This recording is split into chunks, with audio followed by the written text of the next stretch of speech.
So it looks like the iPhone 12 is actually going to be officially delayed. And that actually isn't too much of a surprise considering the kind of trouble companies have been having shipping any kind of product with this global pandemic that's going on. Just imagine the myriad of different issues they have with manufacturing, shipping, and just getting everything kind of together in order to have a proper release of a product. So a delay really isn't that surprising. One thing the delay hasn't done is stop the amount of different rumors coming out about the iPhone 12, Apple's most anticipated iPhone to date, some would argue. I would argue that most iPhones that come out are pretty anticipated to begin with. Now, the interesting thing is a lot of these rumors that are coming out, not all of them are actually good news. What it's showing is that Apple's fully embracing that 5G mentality with their iPhone 12. But to offset the overall cost of incorporating 5G into their new devices, they're making some drastic cuts to the iPhone and kind of passing those cuts on to the customer, you and me. So then the basic question really becomes, with the iPhone 12,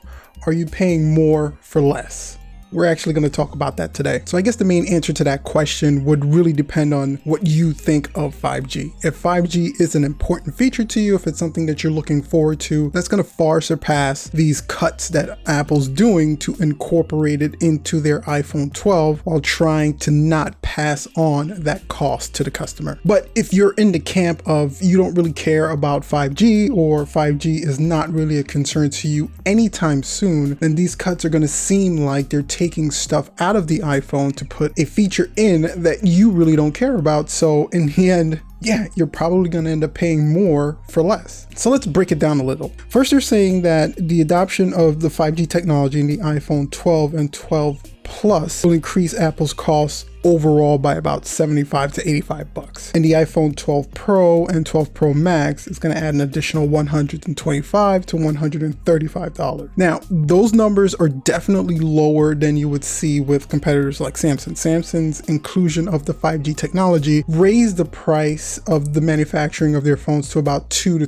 $300. And that cost was reflected on any of the new Samsung phones that you saw come out. The Note came out higher than it normally was. Samsung Galaxy S20 and 20 Plus, they came out higher than they normally are. And that's all just the inclusion of the 5G technology within those phones that's raising the price. Apple's finding a way to kind of cut the cost just a little bit lower so those prices don't go up too much. But are they? See, the crappy thing is that those cuts, they come at a price. See, what Apple's doing is slashing up to 50% off its battery costs and basically moving the iPhone 12 model batteries to a simpler, smaller design with fewer layers. So basically what you're looking at with that is that with the iPhone 12, you're probably going to be looking at 10% less battery capacity than with the iPhone 11 and 11 Pro. Not to mention that they are planning to include 5G, and 5G is notoriously known for being a battery consumption machine.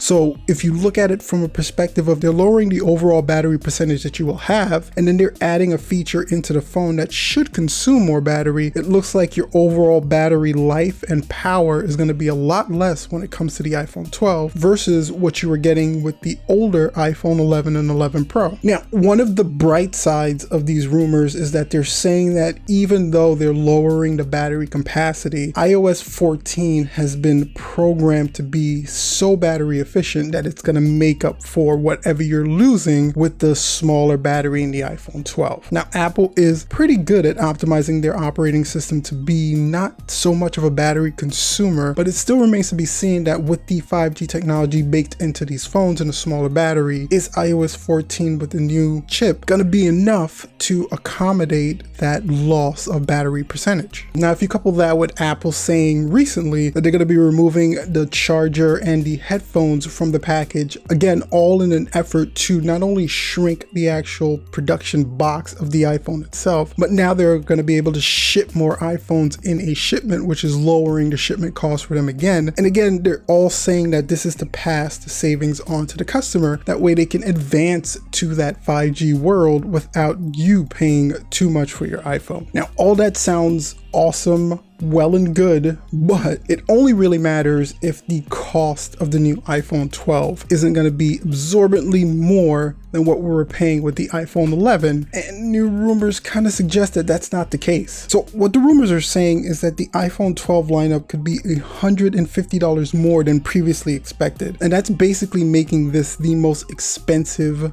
crop of iPhones ever released. So you're looking at the iPhone 11 and 11 Pro Max at about $1,099 to about $1,199 respectively. Now the biggest jump you're going to see is going to come with the iPhone 12, the successor to the iPhone 11. That's slated to add an additional $150 to the overall cost of that device. So if you still look at it, you're still getting a large enough price bump on those iPhones. So the iPhone 12 and 12 Pro Max looks like they're about to retail over $1,000 for both of them. And then you're looking at an additional $150 cost to just the base model iPhones.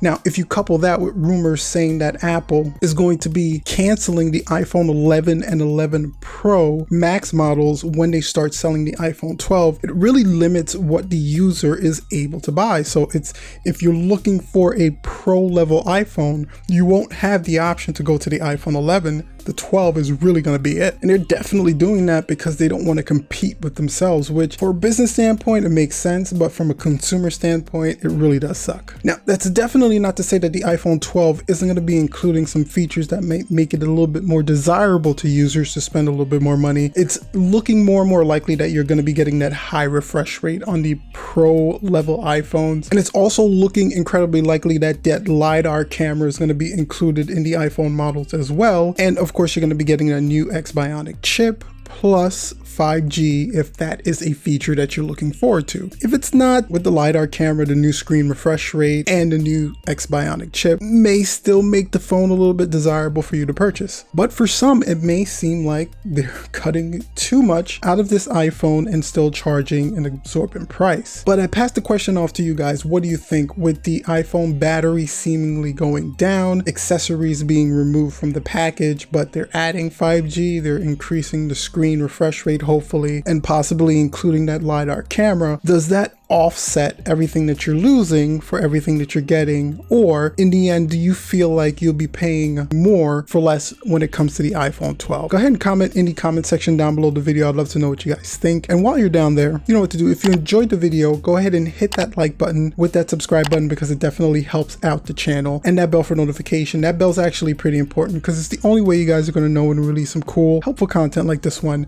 Until next time, guys, we did a review on the Pixel 4a. So if you're looking to either upgrade a phone or you just enjoy watching tech videos, go ahead and check that out. I'm going to put that right there. And this is something that YouTube believes you enjoy watching, guys. Thanks again so much for checking out the video. And until I see you next time, peace out.